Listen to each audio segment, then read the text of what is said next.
welcome back to my channel. My name is Erica. Today we are going to be making this super easy bias tape. So you might be wondering what bias tape is, and basically bias tape is just fabric that's been cut on the bias so it's extra stretchy, and I'll show you that in the video, and then it's turned into this little tape. So here's kind of what your bias tape is going to look like, and like I said, we cut this on the bias so it's nice and stretchy.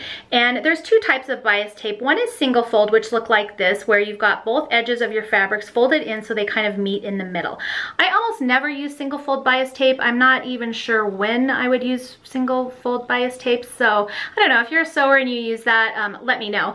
But the more common one, I think, will be the double fold bias tape, which is basically the single fold bias tape folded in half one more time. And this is super useful. You can stick your fabric right up inside that groove, fold it around the edge, and then when you sew along this edge, you've got a nice finished seam for both your project and a cute little edging for it. This is handy for things like dresses and skirts and collars, necklines. You want to use this stretchy bias tape. That way it's a lot more pliable and you can get around those curves and it'll lay nice and flat. The other thing that it's super handy for, which probably a lot of you are making these days, is masks. I've seen a lot of tutorials for masks that call for some kind of a bias tape or a strap, something similar to this. So bias tape is definitely something handy to have in your sewing stash. Let's go ahead and get started on this fun project. Here's what you're gonna need. One fat quarter, a rotary cutter, your ruler, and your sewing machine, and that's about it. Let's get started. All right, let's unfold our fat quarter here. So let's take a look at it and talk about what bias means. So when you're looking at fabric, you've got your edges, which are usually cut straight along with the way it comes off of the bolt. And your grain is gonna be running horizontal and vertical. So if you look along this bottom edge and you take a hold of it and you try and stretch it, you can see this is just regular quilting cotton. It does not stretch hardly at all. Same if you are going to stretch this way. Now it does stretch slightly more this direction, but still not very much. But if you stretch it on what's called the bias, which is the 45-degree angle from there, you'll see that it actually stretches quite a bit. So we went from we can't stretch it at all right here to all of a sudden it's pretty stretchy. So bias binding is used when you need to be able to sew a binding around something that is curved. It's a lot stretchier, it's a lot more malleable, you can kind of manipulate it a little bit more. So to cut it, we can't cut it lengthwise or horizontally because we won't get the stretch we need. We need to cut it on the diagonal. So the easiest way I have found to do that is to just take one of your corners and fold it up so that it's nice and flush along that top edge. And then we're going to take our ruler here and we're just going to trim off this excess. We can save that for another project. We'll just set that aside for now. And then I'm going to take this corner and I'm actually going to fold it up one more time just to make it a little bit more manageable for us so that we've got this nice little triangle. It kind of looks like a napkin. Now I'm going to take that triangle and I'm going to rotate it so that this diagonal edge is actually now my vertical edge. And we can take our ruler here and I'm just going to line up one of the lines on my ruler with this bottom edge, and I'm going to just trim off these folds because we're not going to need those folds. They're going to be in our way. So I'm going to just hang on to that and just trim those off and toss them. Now you can make your binding whatever width you like. I like to make 2.5 inch binding, so I'm going to line up my 2.5 inch marker on my ruler with the edge of my fabric here. And then I'll go ahead and just make my first cut. And there we've got a strip. I'm going to go ahead and keep going until I run out of back quarter. All of them 2.5 inches wide. All right, now this little bit down here isn't really worth trying to sew, so I'll go ahead and just throw these in my scrap bin. All right, now we've got all these fun strips of fabric here. So here's all of our strips here, and we've got longer strips and shorter strips. I like to alternate a longer strip with a shorter strip just so that we don't have all the shorter ones in a row and a ton of seams. I just like to kind of alternate them out, but you can do it however you like it. So we're going to take one of these edges, and you'll notice we've got this kind of angled edge because of how we cut it. And I think your inclination might be to line these up right side together with them matching and sew along this edge. If you do that, when you go to open it up, you're actually going to end up with this kind of L shape or frame shape, and that is not what we're after. We're after one long continuous strip. So what we actually need to do is take this piece looking like this, and we're going to flip it right sides together and put it like this and you're gonna have each of your little points is going to overlap by about 1/4 inch, and that is perfect. You want these edges to line up, and so you have kind of an L shape here. And again, these fabrics are right sides together. You can stick a little pin in here just so they don't go anywhere. We're gonna take this over to the sewing machine and just sew right down this edge using a 1/4 inch seam allowance. And then that way, when we open it up, here we'll kind of fake pin it, and you can try this at home too. Just put your pin in that direction. Then when you open it up, you'll see that you've got a nice long continuous strip instead of that L shape we didn't want before. So we're gonna take this over to the sewing machine, sew this up. We're gonna do that to every single seam until we've sewn all of our strips together so we have one long continuous strip of fabric. So here we are at our machine, and we are just going to sew down using a 1/4 inch seam allowance. So we sewed that first one, and now I'm just gonna take the end of this strip right here. Here it is.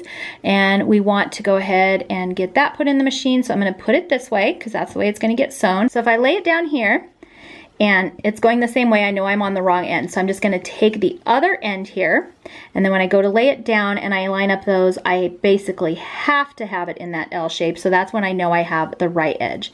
So again, I'm gonna go ahead and just run this through the machine. Okay, now this one's a little bit smaller, but here's the end again. And I may actually go ahead and cut my thread so that I can get that out of my machine so that I can work with it a little bit more. I don't usually cut my thread in between, but for this one, I do. All right, let's grab a longer piece now that we had a shorter piece. And again, I'm going to place the edge down, and that one is lining up perfectly, so I know it's the opposite end. So I'm going to grab the other end, and now when I line that one up, I've got my L shape I'm looking for, so we're good there. I'm gonna make sure it overlaps by about 1/4 inch each, and keep going.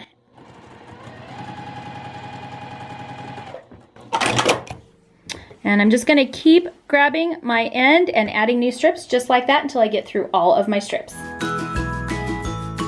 So here we are, we've got this nice big long strip of fabric, which is exactly what we want. The next thing we're gonna do is we're gonna press our binding, but before we do that, I'm just gonna clip off these little dog ears that are sticking out just because they kind of just get in the way and they don't need to be there. So I'm gonna do that on all of the seams, and then I'll show you how to press it. So here is our strip. I've cut off all our little dog ears and just threw those away.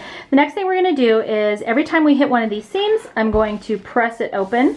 Otherwise, I'm gonna go ahead and take my binding now and just press it wrong sides together in half like so. And you can use this for quilt binding. This is perfect for bias quilt binding if you need to do that. I normally cut my binding for my quilts straight on the grain, and but some patterns call for a bias binding, so you'll just want to follow the pattern recommendations. But I'm going to go ahead and do this all the way down this strip, and then I will meet you back here.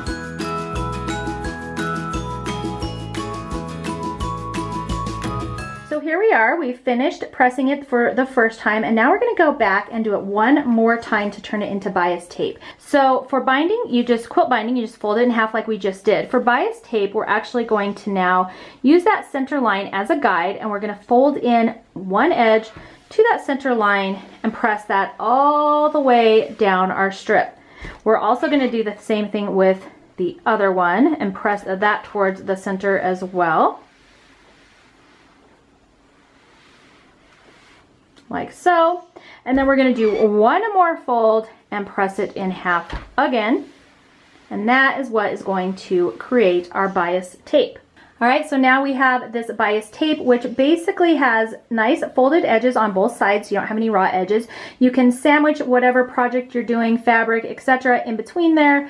Fold it around it, and then when you sew it along here, you've got a nice little seamed edge and you don't have any raw edges. So that's basically what bias tape is. And then because we cut this on the bias, it's nice and stretchy and it can go around any kind of projects that we want. So I'm going to go ahead and finish pressing out our bias tape, and then I will meet you back here when I am done.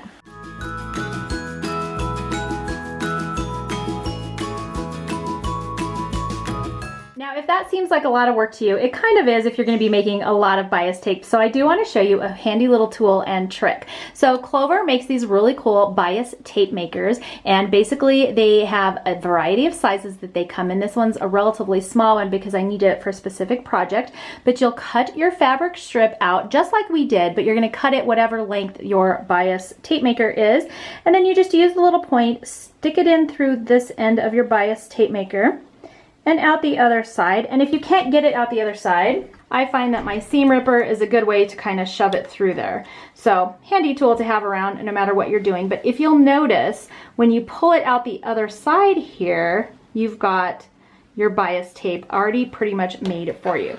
So you just have to place your iron down and just follow this tip with it, and voila, super fast bias tape.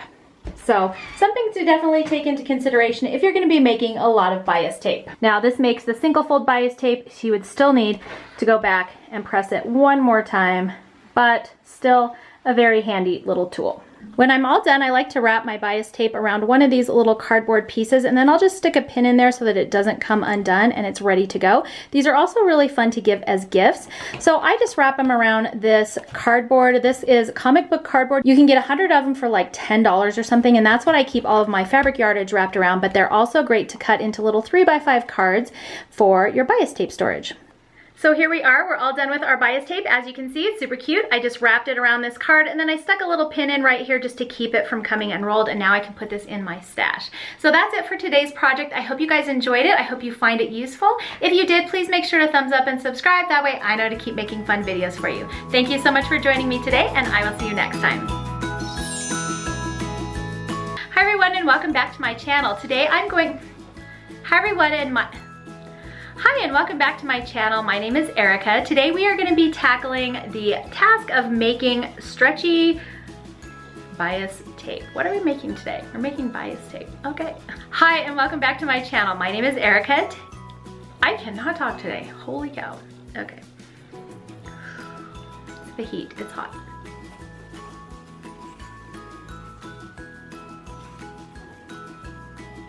Why is this so hard? We're gonna walk now? Yeah, hang on, I have to do the ending still. You were supposed to. Sorry, it's hard to show this because my camera can't focus on it, and it just... I'm gonna put this in the bloopers so people can hear what I have to deal with on a daily basis. I am not gonna let you like distract me, girl. What are you doing back there? I was talking in your alpaca, sipping. Stop. Oh my gosh.